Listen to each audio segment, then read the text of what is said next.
I used to hate cats, used to be dogs all the way, till a cat came along, changed my tune.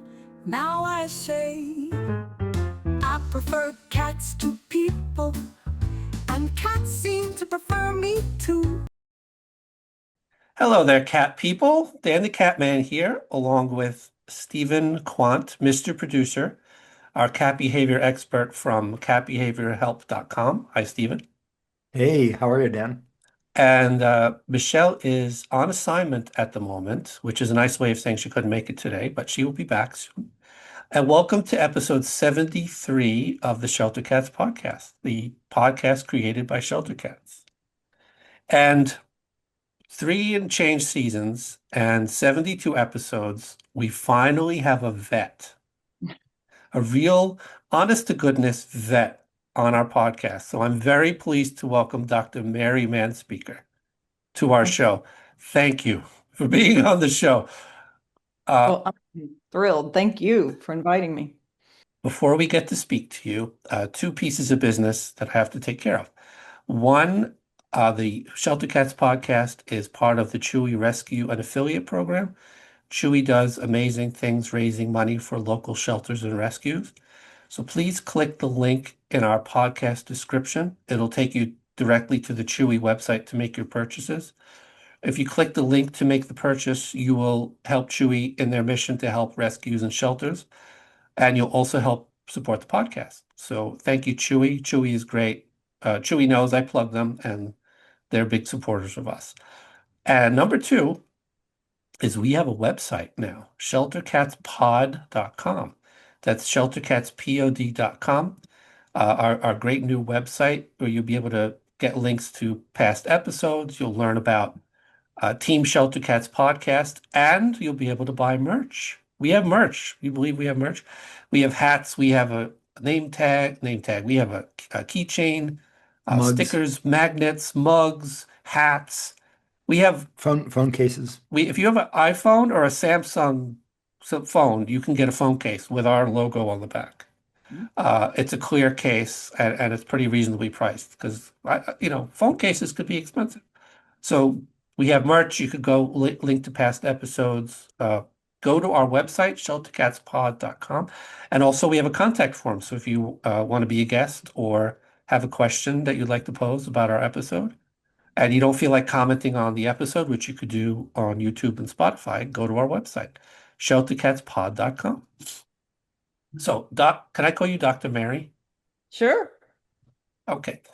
Dr. Mary Manspeaker is a small animal veterinarian with experience in both shelter and general medicine.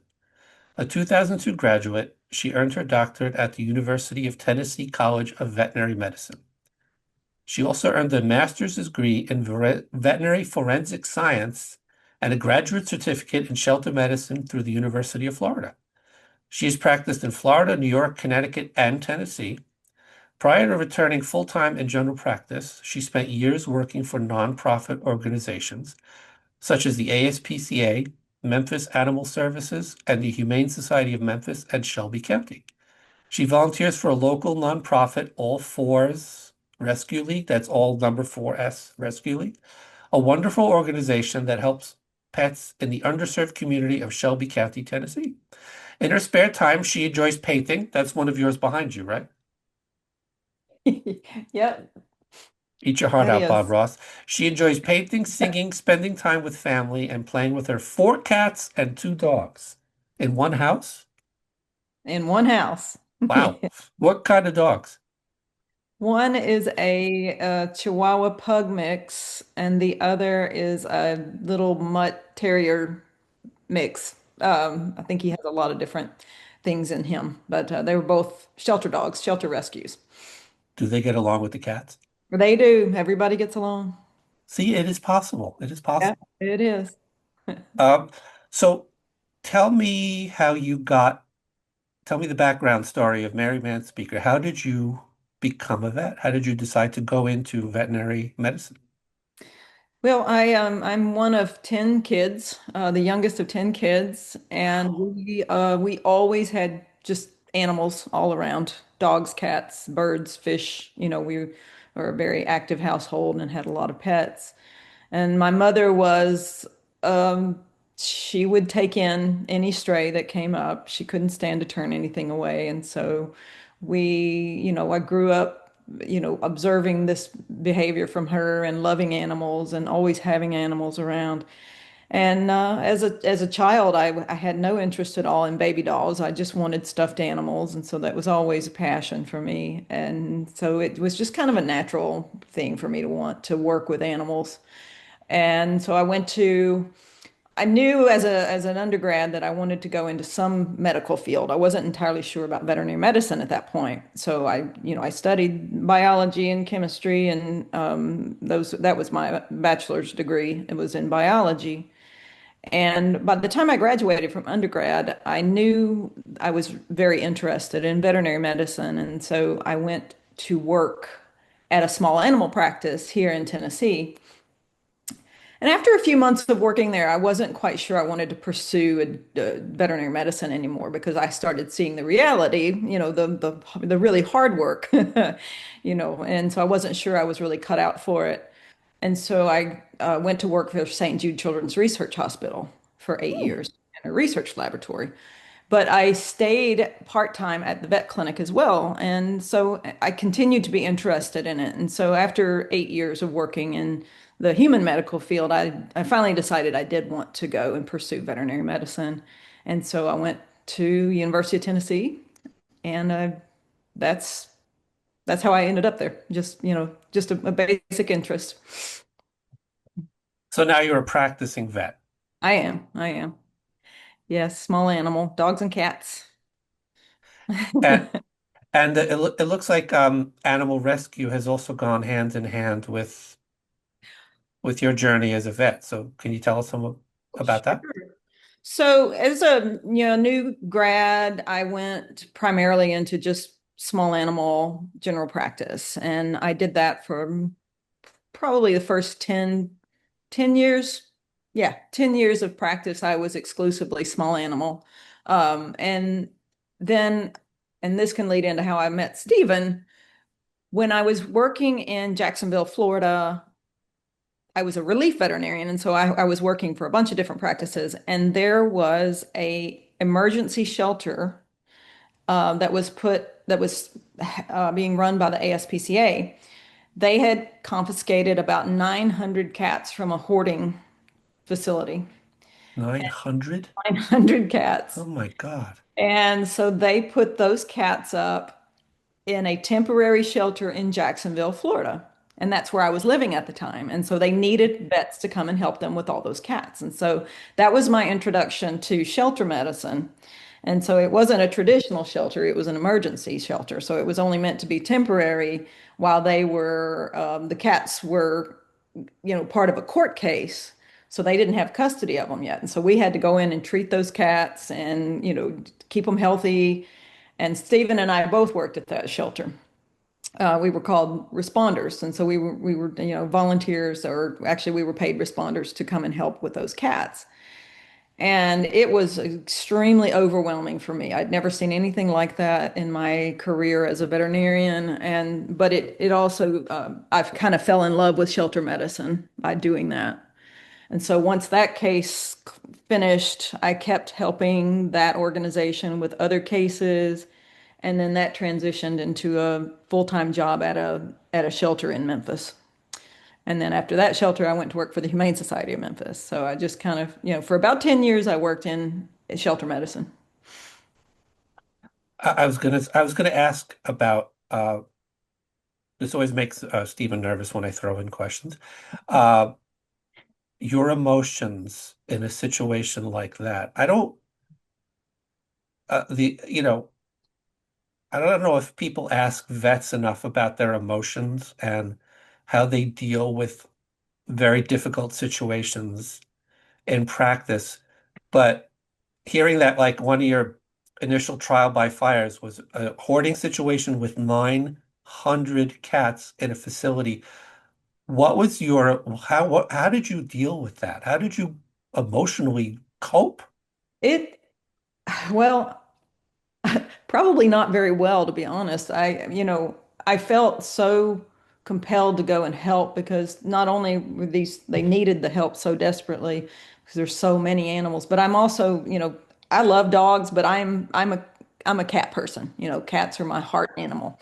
And Absolutely. and seeing that many cats, I honestly, I would drive to the shelter every morning and I would cry and I would cry on my way home every day.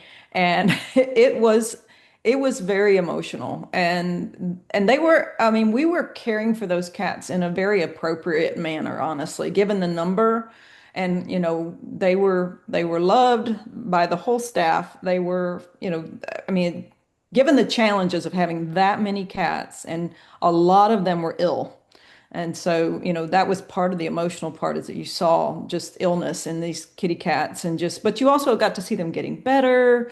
And then we got to see them being adopted. And so the range of emotions was vast. And Roller coaster of yeah, emotions. for sure. And so that was really an extreme version of shelter medicine, and for somebody who had never done it before, it was very emotional for me, but not enough to scare me off. Some people would come in and they're like, I can't do this. And I would understand that. It's like, this is hard. But and then after a while, as shelter vets, they have to, just like honestly, anybody in a caregiving, industry, it's all hard. You learn how to compartmentalize those emotions, and you focus on, what are you doing here? I'm helping these animals. And so you kind of have to look beyond it. Those, And just to jump in for a second on the emotional aspects of this, I was going to possibly ask this later, but I think this is a good point to just mention it and pay some respect to the idea that a few years ago, the veterinary profession had a suicide rate that, for the first time, became the leading profession for suicide in this country. And I have another vet friend of mine who had a per diem vet in her office who took his own life with a euthanol drip, I guess, in the bathroom. And I don't know, Mary, if you want to just address that component of it. yeah. So it's a problem, not just in shelter veterinarians, but just in any veterinarian, because of, they've done studies on it of why is the suicide rate so high amongst the veterinarians in this country, and not just this country, but worldwide. And there's a lot of factors that play into it. And, one of those is just how hard it is to see the animals suffering and the expectations that we have to be able to fix anything, and the financial part of it for the pet owners. I mean, there's a lot of stress put on veterinarians and a lot of challenges for us to try to be able to help the pets, and also access to drugs like what you just described. That's another factor. So it is. I I think that we need to work harder at preparing young veterinarians, even vet students, for the emotional toll and help them better deal with the industry. Mental health is huge. I mean, they really need to just go ahead and learn that this is going to be a challenge, and I need to figure out ways to deal with it from early days, because sometimes the new vets, the new baby vets, they struggle the most. So yeah. And we on our part, we can say to all of our listeners, when you go to a vet, be kind to your vet. Yeah. They're having a hard day, and you don't know what Yeah. that hard part of their day is like. Yeah. And there's an organization called Not One More Vet that has wonderful resources, and it was started because of the suicide rate in veterinarians. And so they have a lot of resources. They have a wonderful Facebook page, a support page.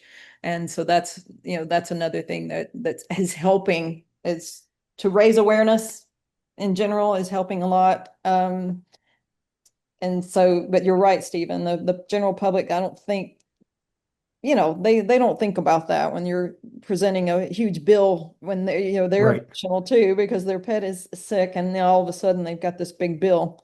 So There's a vet who gave a TED talk, and I don't have a link to it. I'll see if I can find it. But, she started describing her morning, which started at 8 a.m. in the parking lot when a vet technician came out and said, emergency, you've got to come help.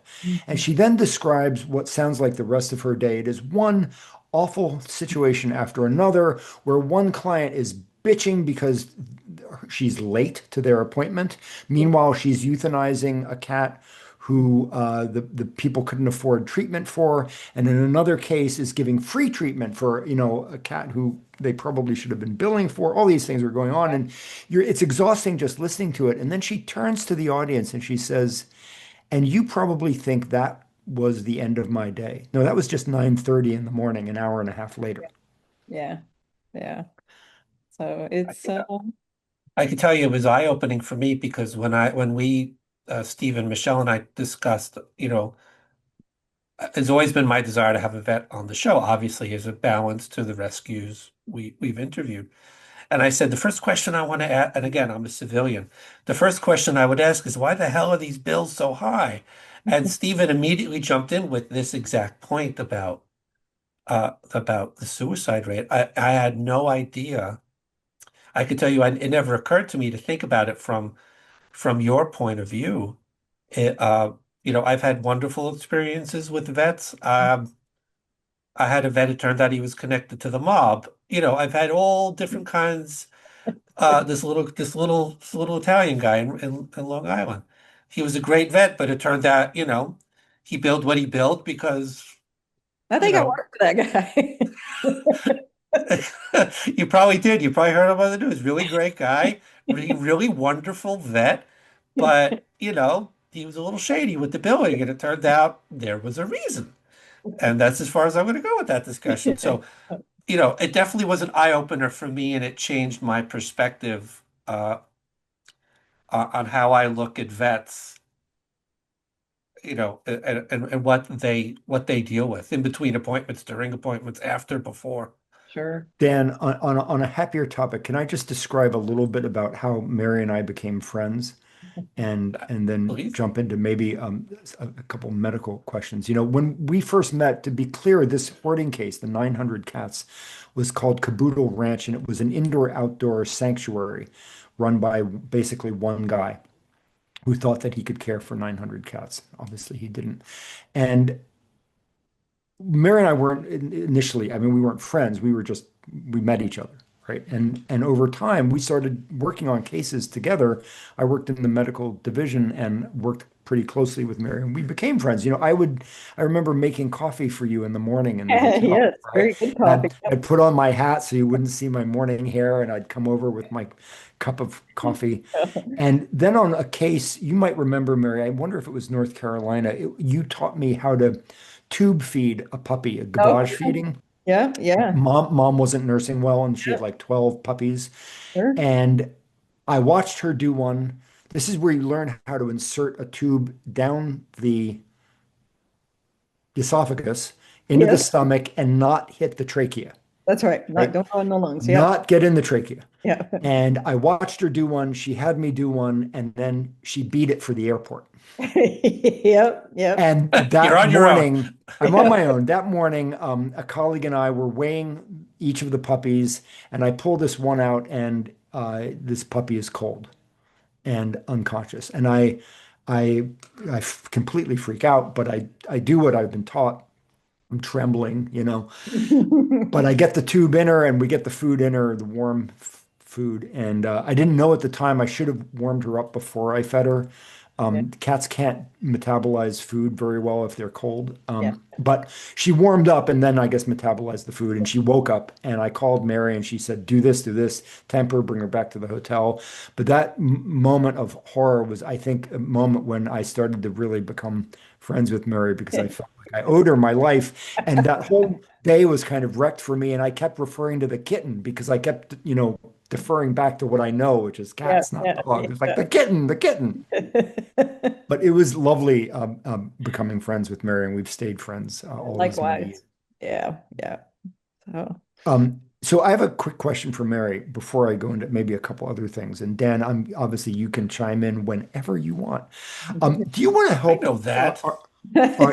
As a veterinarian, tell us a little bit about the things that you think we as cat parents can do to help our cats live their healthiest, longest lives from a, a civilian point of view, as opposed to just the veterinary point of view. What effect we can do to help keep our cats healthy? Yeah, no, that's a great question. I mean, obviously, medical care, right? I mean, get their vaccinations and their preventatives, their heartworm preventative, flea and tick preventative, and it's all going to vary based on the cat's lifestyle, right? I mean, as far as which one of these things is the most important. But as far as like husbandry, their environment at home, make sure they have ample fresh water. I mean, I have water bowls all over my house because cats, their little, kidneys are sensitive, and so it's extremely important that they have options for fresh water and give them different options. Some cats like to drink out of a water glass on the counter, others prefer a water bowl on the floor. So I always tell people give them lots of different options and try to figure out what your cat likes in order to encourage them to drink more.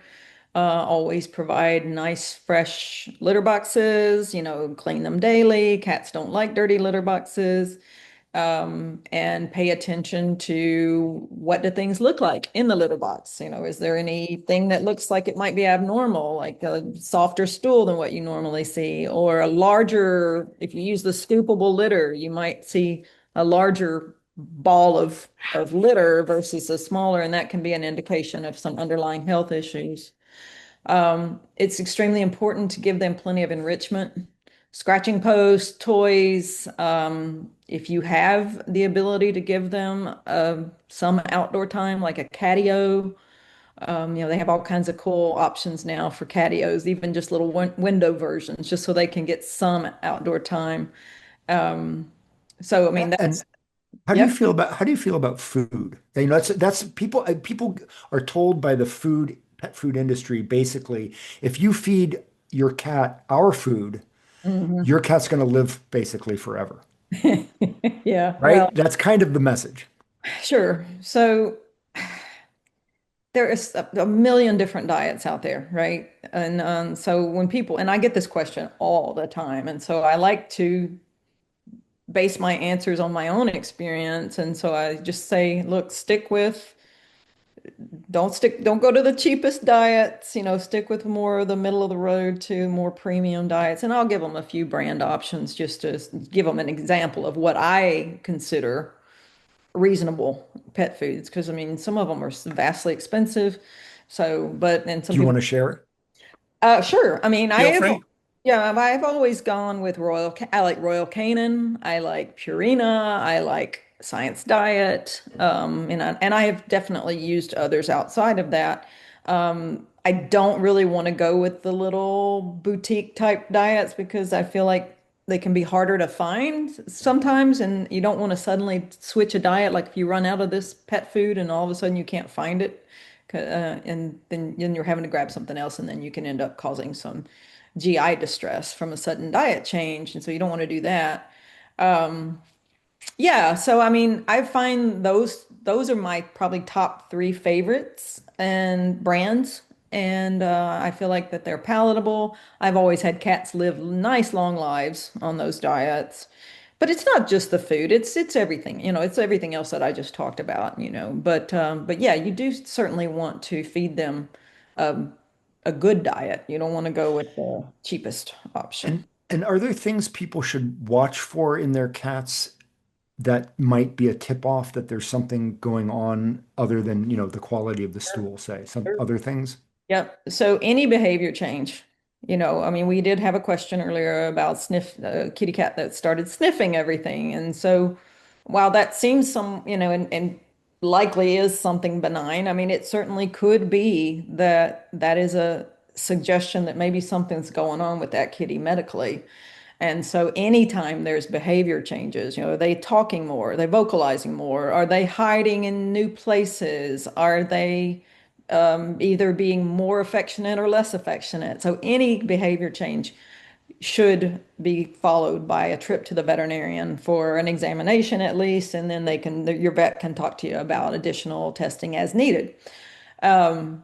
Drinking more water is a sign, for kitties especially, because, kitties they drink water, but not usually to the point where you notice it a lot, but if you start seeing a kitty hanging out more at the water bowl, that can be a sign that there's something going on. Larger urine balls in the litter box can indicate that they've been drinking more and urinating more, and you might want to investigate that with your veterinarian. Um, yeah, so I mean, I would just say anything different from what is normal for that kitty. You should probably at least have a conversation with your vet about that because it might Yeah. be something. What's the number one? I don't know if killer of cats is the right way to put that, but I've heard that I mean the cats I've owned, all but one passed from some version of cancer, Uh, bladder cancer. She yeah. had the squamous cell carcinoma, Yeah. which uh, maybe you could talk about that. It seemed to be brewing for a while, and it exhibited itself right at the end with this painful abscess. Is Mhm. cancer one of the number one illnesses that diseases that cats face as they age, or is Sure. that not really true? No, it In is. Yep. Cancer is a top one. Kidney disease is a top one. Those are two of the big ones, actually. Um, my theory is every cat, if it lives long enough, is going to develop some degree of kidney dysfunction. Um, well, obviously, if something else doesn't take it, but usually they will end up with some degree of kidney dysfunction as an older kitty. And a lot of times that is what causes them to, end up not making it much longer. But yeah, cancer is one of the top ones. when I mentioned to my rescue people that I know on Long Island that I'm finally interviewing a vet. I got a bunch of questions. Oh, ask her this, ask her about Yeah, that. This could fill up an episode. So if you don't mind, I have, and even if you do mind, I have two pretty specific questions that I'd like to ask you. That courtesy of Shelly Betancourt, my rescue friend. I've adopted two cats from her. She's a fabulous rescue, Scarly Second Chance Rescue. So her first question is she's would like to ask you for about to discuss new protocols for FIP, hmm what you use to diagnose FIP, what you use for treatment, and to talk specifically about the fact that FIP itself is not contagious. First of all, what is FIP? I don't even know. So FIP stands for feline infectious peritonitis. And it's a viral disease. So it gets a little bit complicated just because, and this is where people get confused about FIP.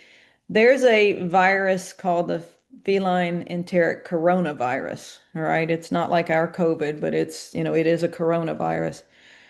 That is a very contagious virus that can cause some nasty diarrhea.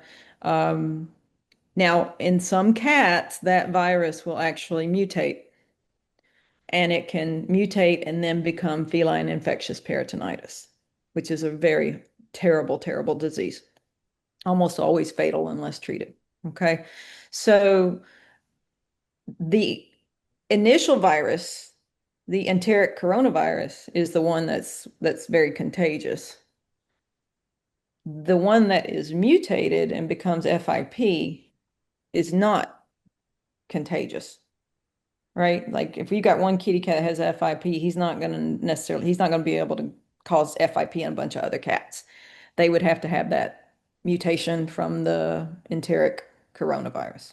Okay.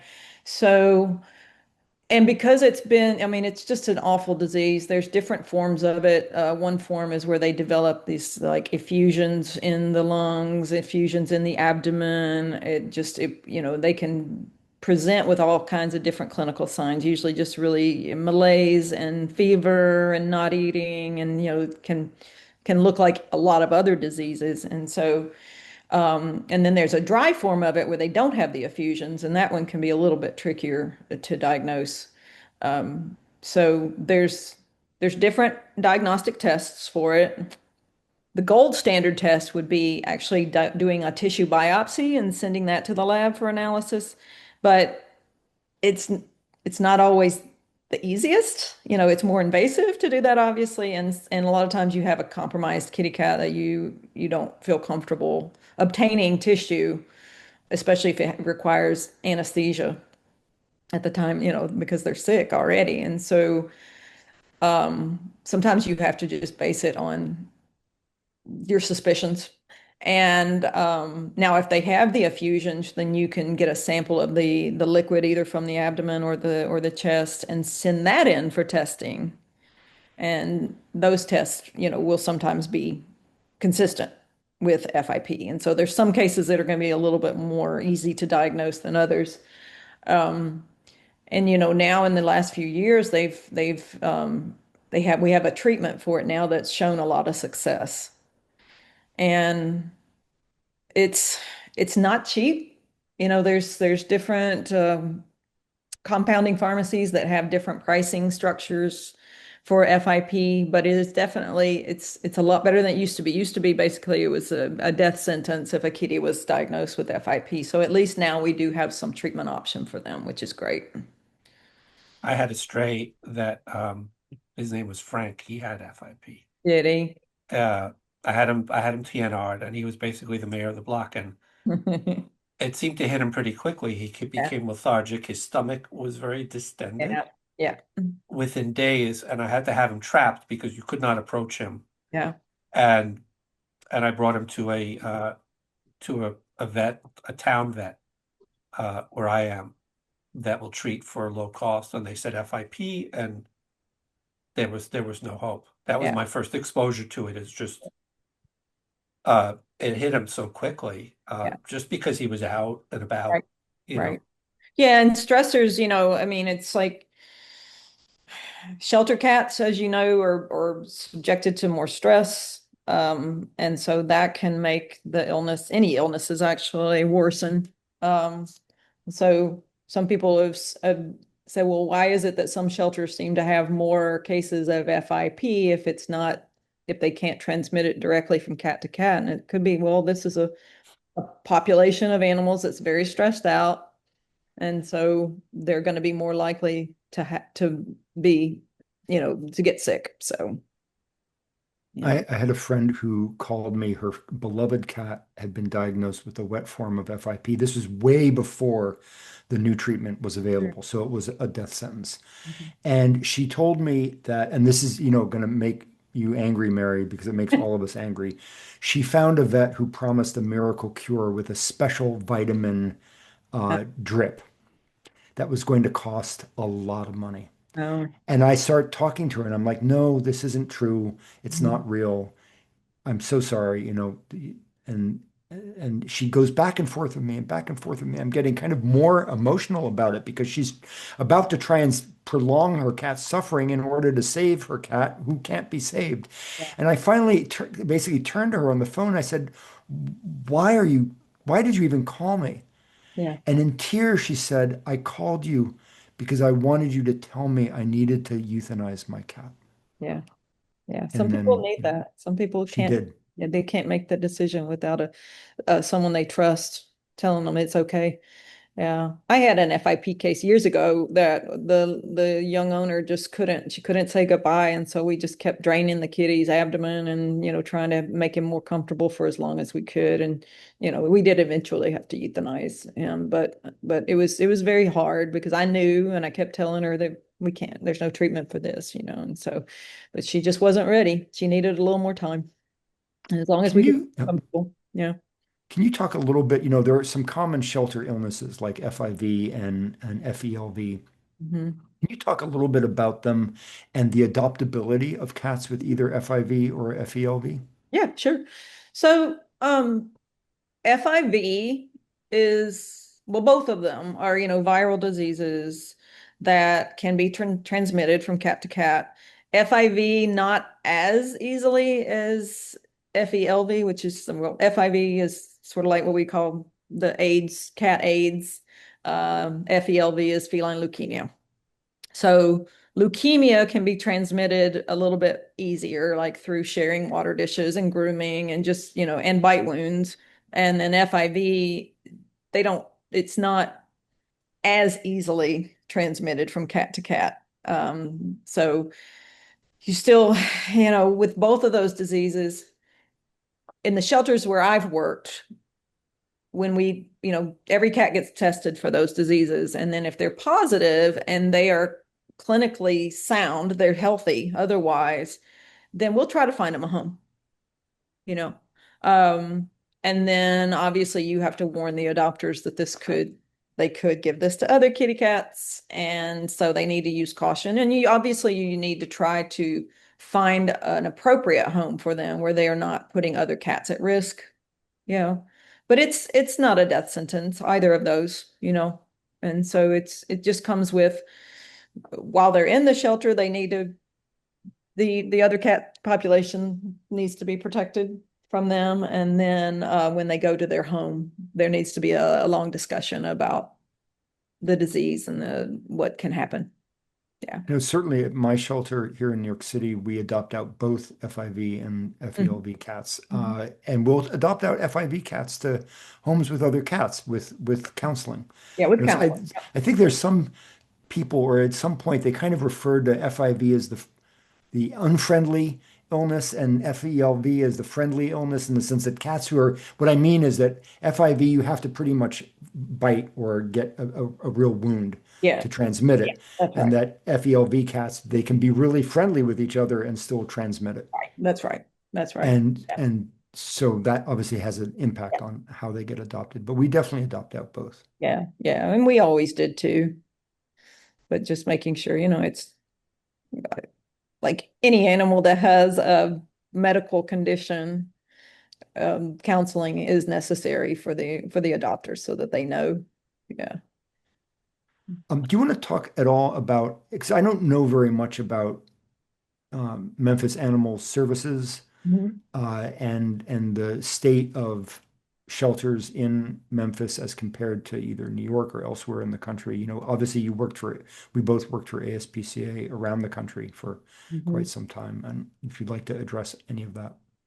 Yeah, one of the biggest challenges that Memphis Animal Services has is that, like so many municipal shelters, is the resources. I mean, they've done a lot regarding, partnering with organizations that can provide services like the Bissell Pet Foundation, and finding grant money to try to help with different programs and on. So they've come a long way as far as going from just your dreadful municipal shelter where practically everything that goes in there doesn't come back out, to now having a better live release rate, better husbandry in the shelter, better disease control.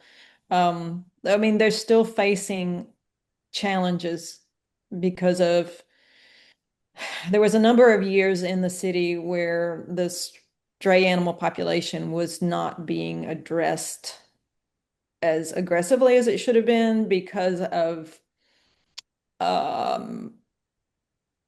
just attempting other methods that have become popular as part of the no-kill movement, where you were trying to rely on the community to help take care of some of the strays instead of just automatically pulling them into the shelter. And so in theory, that's great because it means you're encouraging the public to help with the stray animal population. You're offering food, sometimes even dog houses, medical care, trying to do anything you can to prevent the animals from entering the shelter system, providing spay neuter services and all this. It really didn't work very well.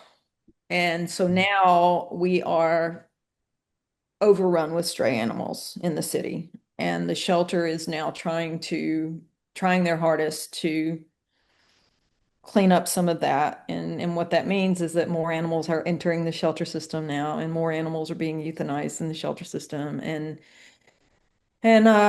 so they've got a long way to go to try to figure out, how can we fix this? How can we make this situation better? They are currently in between medical directors, and they don't have a staff veterinarian. And so there's so many challenges there, which is why I'm going to use as much time as I can to go back in and help them so that they can, get these animals adopted. Hmm. Nice.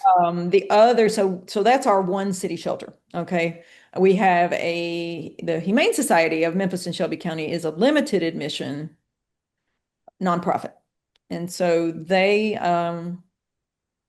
a great shelter, but they're small. So they're very small, and so they try to help the city shelter as much as they can, but their capacity is low and they just, they can't really do a lot for them. Um, but yeah, I mean, it's a struggle for sure, for sure, and we do have spay neuter ordinances. It's hard to enforce them, Hmm. when your manpower is spread so thin. Sounds familiar. Yeah, yeah. You know, So the number one complaint, I think, in terms of angry clients at the city shelter where I work is when someone comes to reclaim their dog and we tell them that in order to reclaim, we have to spay or neuter their dog. yeah, yeah. And then they get oftentimes, very upset with us. Do you have the option of letting them purchase a fertile permit? What permit? A fertile permit so they No, can, what is okay. that? No, What is a so fertile permit? fertile permit is a permit that will allow you to keep your pet intact. And so it's No. supposed to be Um, reserved for people who have like a breeder's license, right? we do not, including if you have a breed animal. We do waivers for spay neuter based on medical condition and age, and that's it as far as I know. Yeah. They still allow them to purchase fertile permits, and it's for people that are trying to reclaim their pets. And in my honest opinion, it's not expensive enough. It's not enough of a deterrent. It shouldn't, well, my opinion is it shouldn't be on the books at all, that the Right. pets should be spayed and neutered before being released, unless, like you said, there's a medical reason. But so that is unfortunately an option. And not a lot of people choose that option, because they don't want to pay several $100s to reclaim their pet. But it's still an option. We actually charge them for the spay neuter. Oh, yeah. No, we don't. Our city shelter does not. Mhm. Yeah, no, there is a reclaim fee, but Yep. it's kind of like it doesn't necessarily cover all the expenses of all the services that are provided for their pet. And we do a lot of surrender prevention as well, Mhm. but Yeah. as you know, it doesn't always work. Well, it works a little, right? And in some communities it might be great. It might really help dramatically, but in other communities like such as Memphis, I mean, we just don't have enough to keep up with the number of stray animals, and and I know we're not alone. A lot of communities are like that. Maybe we should put your phone number up on the screen so everybody who needs some help can call you. Before I ask my next rescue question, do you want to talk about All Fours Rescue League? Sure, yeah. So All Fours Rescue League is one of my favorite rescues, and they are local here in Memphis and Shelby County. They're a small team, but they do some really great work. They actually go out into the neediest communities where we have the largest stray animal populations and the poorest people, and so they will deliver dog food, dog houses, they'll help fix fences. They will pick up animals and transport them to be spayed and neutered and then pick them back up and take them back home. And that is Wow. all for free. Wow. They hold vaccine clinics often now. I mean, it seems like they're doing that at least quarterly now, where it's all free. And so they'll have like public free vaccine clinics and microchip clinics, and so they are just doing amazing work. And I just love them. And That's Nice. amazing. If we had the time, I would interview every rescue yeah, in the country, in the yeah, world. So it's always, we've become very familiar with our area, New York, New Jersey, even Pennsylvania. So it's yeah. nice to hear the dedication of rescues not in our purview. So that's awesome. And Uh, all uh, fours is, yeah, they are 100% foster reliant. They don't have a facility. So and that's challenging, of course, for all rescues to try to find enough people to take in the animals that they find that they're trying to help. seems like a never-ending problem is getting people to not only foster, but not to just say, I can't anymore. Yeah, that's right. That's I right. know all the rescues face that. They That's do. their biggest, that and money for vet bills, sorry, seems to be the biggest need, top Sure, two needs. sure, for sure. And Yeah, I mean, we always say that you can't adopt your way out of the problem. It's not good enough to just get them on the way out of the building. You have to address the coming into the building and the entire community. that's right. That's right. Yeah, it's there's no shortage of the need. So the next question, the second question I got also from Shelley, uh, it asked if you could discuss the differences between shelter med and regular practice med, specifically when it comes to vaccinations of kittens that come in. Sure. Uh, she uh, she will vaccinate a 1 pound 4 week old kitten, and then every 2 to 3 weeks until they're 4 months old, as opposed to 6 to 8 weeks in regular practice medicine. She asked if you agree with that and if you had an opinion on that. For the most part, I agree with that. Certainly in shelter and rescue situations where you've got more animals. So, the more it's herd health in shelter medicine, right? And so you got to do everything possible to keep the whole population healthy.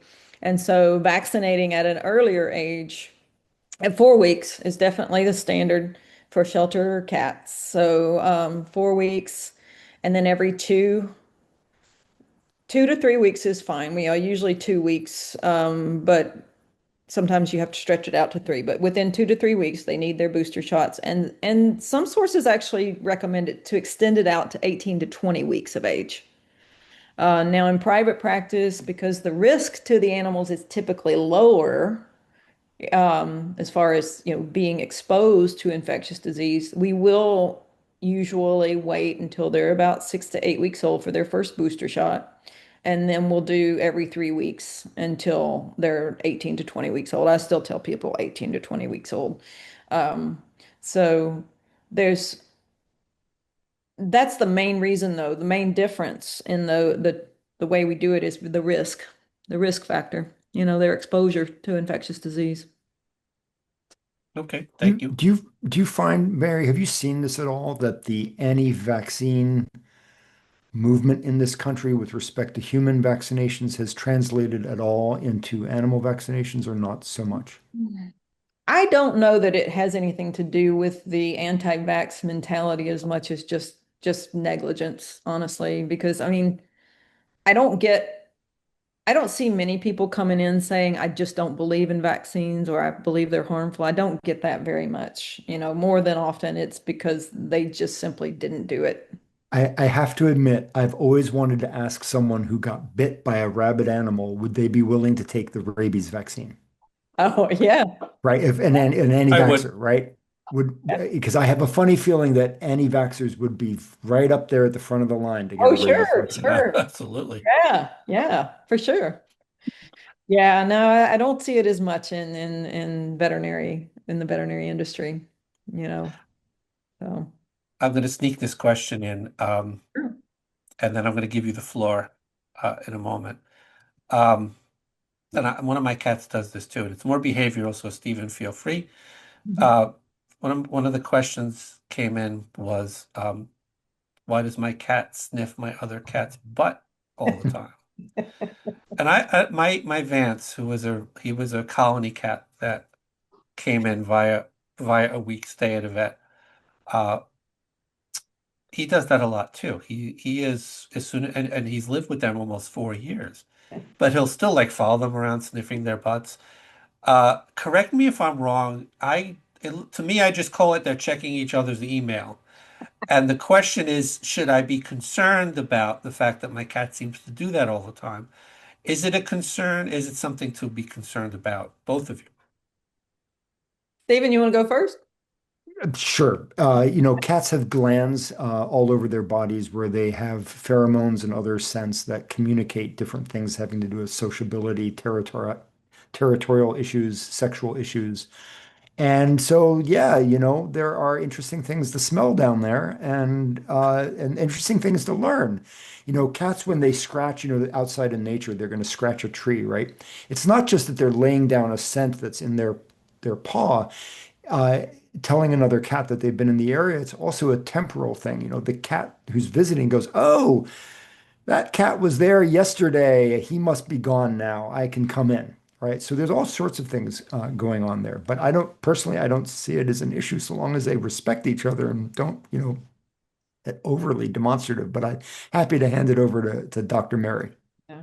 Dr. Barry? Well, I see it the same way. I mean, my cats do it all the time. They do it all. It's almost like any opportunity they get where well, they don't go out of their way to do it, to smell each other's rear ends, but if it happens to be a convenient thing to do, that's exactly what they want to do, is put their nose right there. And they've always done it.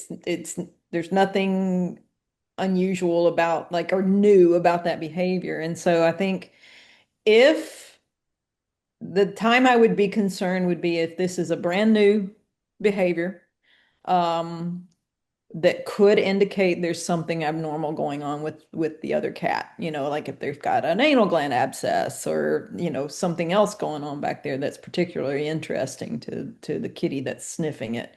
Um, so, I think that would be my only reason to be particularly concerned about it. And it's worth noting that cats don't have pejorative feelings about these scents. They don't think that, that's a good scent, that's a bad scent. It's not like poop smells bad. Cats, it's not, there's no value judgment here, right? Like we have value judgments against bodily odors. And cats just think of it as, enrichment in a way.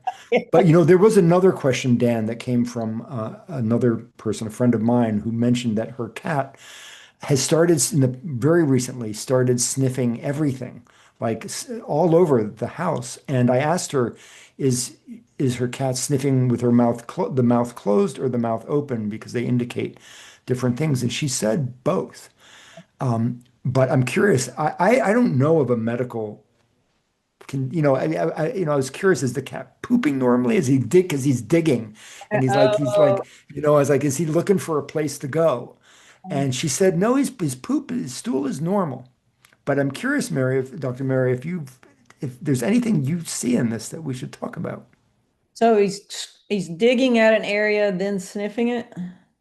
I saw some of that in a video, but he's also just investigating um, scent or things that he perceives as scent around the apartment.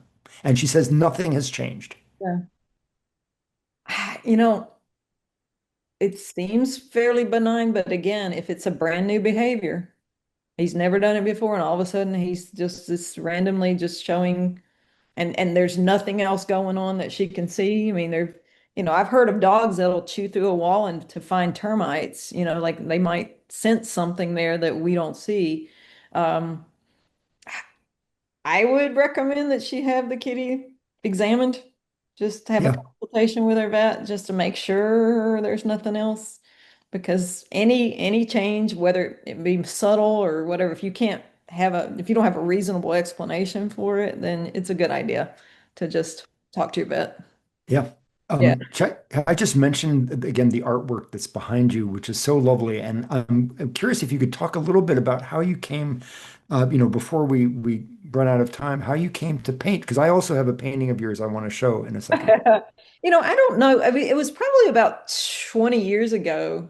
I mean, I've always been interested in art. Like years ago, I took like a little sculpting class, and so I've always had that interest. And so I just decided a number of years ago that painting sounded fun, and so I went and bought some paints and some canvases and just started messing around. And Can I show one of yours?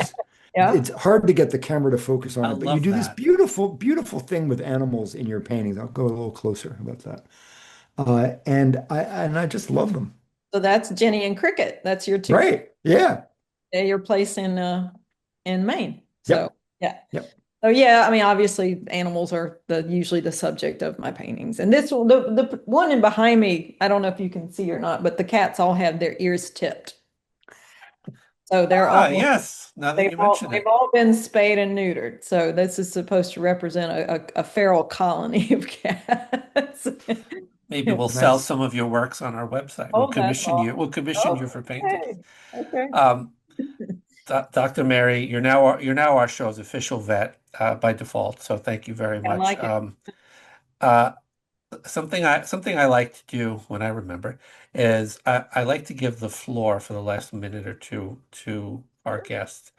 Uh, Basically, hosts shut up and we'll give you the floor. The biggest thing you want anybody listening or watching this podcast, as a cat owner, I guess, and a dog owner as well. What's the biggest takeaway you want people to have from an interview with a vet or just in preventive care in general? What's the biggest piece of advice you want to give? So I want people to know that veterinarians are there for them. Okay, I know it's easy for people to think, they're just all about the money because the bills are high. Every aspect of veterinary medicine is expensive. Getting the degree is expensive. Running a practice is expensive, and so unfortunately it does hit the pet owners. Um, but veterinarians are there for you. They want to work with you and within your budget. They just want to help your pet. They want to help your pet stay healthy for as long as possible. And so if you have any questions, don't hesitate to reach out to, try to find a local veterinarian, obviously, if you don't have one. And if you have one, if any questions you might have, any concerns you might have, just call them. Sometimes they're going to say, I need to see the pet because they need to see the pet. They can't give any advice without seeing the pet. So understand that's actually a law. They have to have a relationship with your pet before they can give any medical advice. And so don't think that that's just them wanting the money. That's something they have to do. But beyond that, they're they're there to help you have a wonderful relationship with your animal and to help you keep your pet healthy and happy for as long as possible. And I want to Well, just add that, I find that vets are compassionate, loving people who care about our animals and about us. And I certainly know from becoming friends with Mary that that's 100% true with you. Yeah. Well, you as well. I uh, appreciate what you guys are doing. Dr. Mary Manspeaker, thank you so much. How can people find you? I work full time at Pet Vax in Cordova, Tennessee. So, um, We'll put the link to the yeah, website. sure, it's the one in Cordova because there is a number of Pet Vax in the area. So I'm at the one in Cordova. Great. Thank you so much for being on the show. Stephen, thank you for bringing this together. Our website is sheltercatspod.com. Go on there for past episodes and merch. We'll have Dr. Mary's links in our podcast description. And for Stephen, if you'd like to make an appointment with Stephen, catbehaviorhelp.com. He does online consults. He does in-house consults now, correct, In Stephen? person, yep. In New York You, City within a certain radius, yep. we will take a trip to Tennessee with my cats if I need to have them looked at. I'll get to Yep. see Tennessee and we'll get to meet and I'll film it for content. So win, win, win, win, win. Dr. Mary, thank you so much. This has been episode 73, and we'll see you all in the next episode. Bye for Thank you, now. Mary. Thank you. All right. Bye-bye. I used to hate cats, used to be dogs all the way, till a cat came along, changed my tune. Now I say I prefer cats to people, and cats seem to prefer me too.